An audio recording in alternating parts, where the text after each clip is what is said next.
السلام علیکم ورحمۃ اللہ وبرکاتہ۔ الحمد للہ رب العالمین والصلاة والسلام على سید الانبیاء والمرسلین وعلى آلہ وصحبہ اجمعین، اما بعد فقد قال اللہ تبارک وتعالی فی القرآن المجید انک لعلی خلق عظیم، صدق اللہ العظیم۔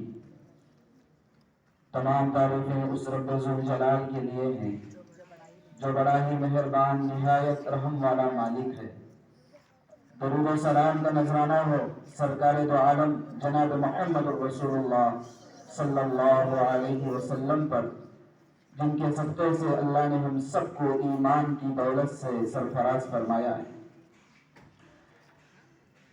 محترم اساتذہ اکرام اور مہمانان خصوصی اور عزیز طلبہ، ہمارے لیے آج بڑی خوشی اور مسرت کا دن ہے کہ آج یوم جمہوریہ کا دن ہے اور کانسٹیٹیوشن جو قانون نافذ ہوا اس کا دن ہے۔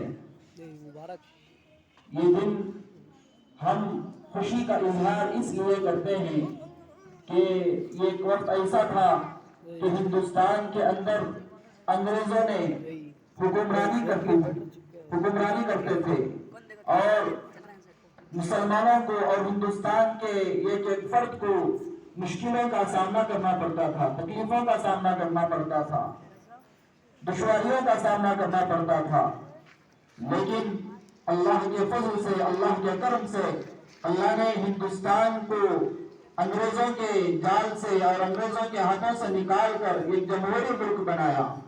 یہاں پر ہر طبقے کا، ہر مذہب کا اور ہر طبقے کا اور ہر مذہب کے لوگ یہاں پر ہندوستان کے اندر موجود ہیں۔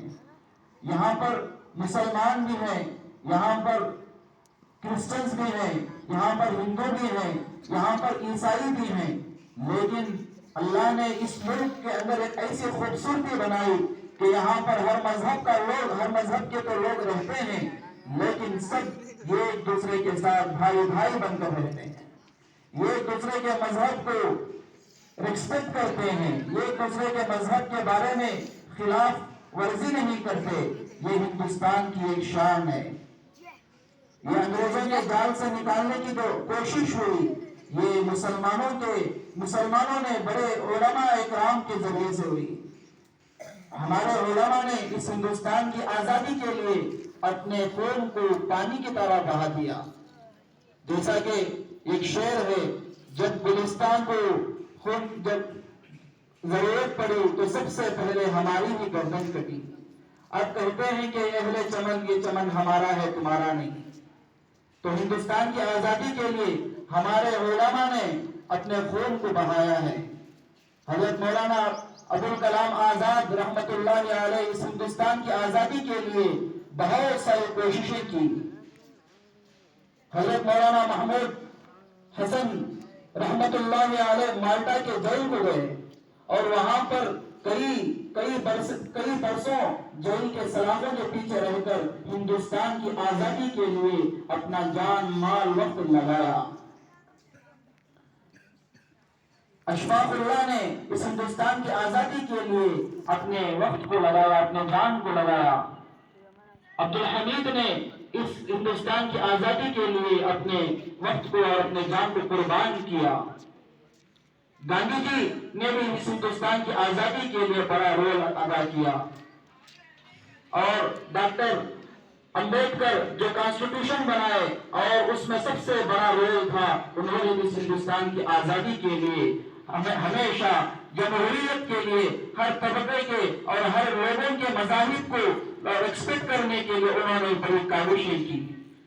تب جا کر ہمارا ہندوستان آزاد ہوا۔ 1947 میں ہمارا ہندوستان آزاد ہوا، لیکن کانسٹیٹیوشن جو نافذ ہوا وہ 1950 میں ہوا۔ اسی وجہ سے آج ہمارے ہندوستان میں خوشی کا اظہار کرتے ہیں کہ آج ہر طبقے کا، ہر مذہب کا آدمی اپنے مذہب کو اختیار کرتے ہوئے خوشی کے ساتھ زندگی بسر کرتا ہے. کسی کو کوئی پریشانی نہیں، کسی کو کوئی دقت نہیں. یہ ہندوستان کی شان ہے کہ جس کی وجہ سے ہندوستان پوری دنیا میں یہ مایہ ناز ملک ہے، جہاں پر ہندو، مسلمان، سکھ، عیسائی ہر مذہب کے لوگ رہتے ہیں، لیکن سب مل کر ایک دوسرے کے ساتھ خوشی کا اظہار کرتے ہیں. ہمارے سامنے یہاں پر ماشاءاللہ ہندو بھی ہیں، مسلمان بھی ہیں، لیکن ہم ایسا رہتے ہیں کہ ہم کو یہ بھی پتا نہیں، کہ ہم یہ بھی محسوس نہیں کرتے کہ ہمارے درمیان کوئی تفریق ہے. یہ اللہ کا احسان ہے، یہ اللہ کا شکر ہے کہ اللہ نے ہمیں ہندوستان میں یہ زندگی گزارنے کا موقع دیا کہ ہم ہندوستان کے اندر زندگی گزار رہے ہیں. اللہ کے نبی علیہ السلام کے اخلاق ایک ایسی چیز ہیں جو جمہوریت کو پوری دنیا کو بتلاتے ہیں. جمہوریت کے معنی کیا ہیں؟ جمہوریت کے اصل معنی اخلاق ہیں. جب آدمی کی زندگی کے اندر اخلاق آتے ہیں، کیریکٹر آتے ہیں، یہ ایک دوسرے کے مذہب کو ریسپیکٹ کرنے کی چیزیں آتی ہیں. اللہ کے نبی علیہ السلام نے بتلایا کہ اِنَّكَ لَعَلَىٰ خُلُقٍ عَظِيمٍ، کہ اللہ کے نبی علیہ السلام کے اخلاق کو دیکھ کر کافر لوگ بھی اللہ کے نبی علیہ السلام کے سامنے جھک جاتے تھے. ہمیں چاہیے کہ ہم ہندوستان کے اندر جو رہ رہے ہیں تو ہماری زندگیوں کے اندر بھی ایسے اخلاق پیدا کریں، ایسے کیریکٹر پیدا کریں جس طریقے سے اللہ کے نبی علیہ السلام نے اس دور میں 1400 سال پہلے لوگوں کے درمیان میں اخلاق کو پیش کر گئے، جس کی وجہ سے پوری دنیا اللہ کے نبی علیہ السلام کے اخلاق کو بتلاتی ہے. خود اللہ تبارک و تعالیٰ اپنے قرآن مجید میں ارشاد فرماتے ہیں اِنَّكَ لَعَلَىٰ خُلُقٍ عَظِيمٍ، اے نبی آپ کے اخلاق تو بڑے عمدہ ہیں، بڑے بہترین اخلاق ہیں. تو ہمیں چاہیے کہ ہم ہندوستان کے اندر مسلمانوں کے لیے خصوصاً چاہیے کہ ہم لوگوں کے درمیان میں ہمارے اسلام کو اگر بتلانا ہے، ہمارے قرآن کو اگر پیش کرنا ہے تو ہم اخلاق کو اپنی زندگی میں اپنائیں. ہر آدمی کے مذاہب کو ریسپیکٹ کریں، یہ ایک دوسرے کے ساتھ زندگی اور یہ ایک دوسرے کی ہمدردی کے ساتھ زندگی گزاریں گے تو انشاءاللہ ہمارا جو ہندوستان ہے اور خوبصورت بن جائے گا.